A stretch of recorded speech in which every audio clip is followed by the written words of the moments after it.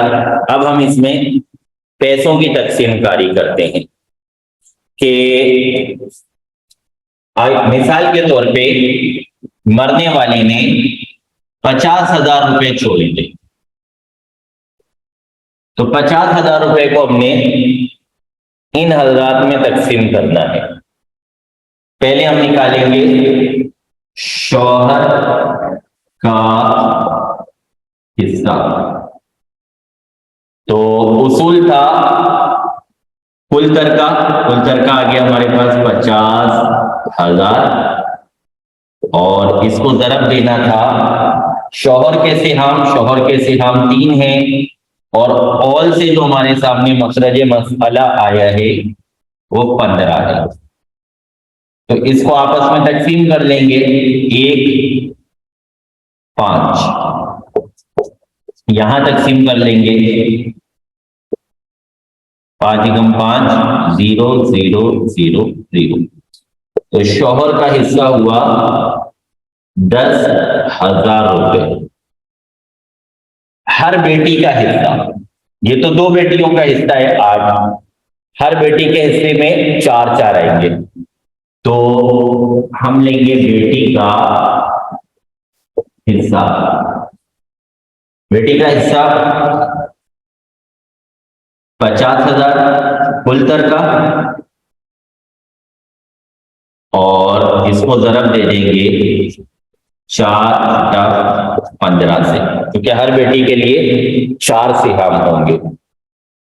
اوپر نیچے تقسیم نہیں ہو سکتا، یہاں سے تقسیم کرتے ہیں. 3 آ جائے گا، اور 5 × 5 0 0 0 0 10,000. یہ آپس میں تقسیم ہونے کی صلاحیت نہیں رکھتے، تو ان کو آپس میں ضرب دے دیں گے. یہ ہو جائے گا 40,000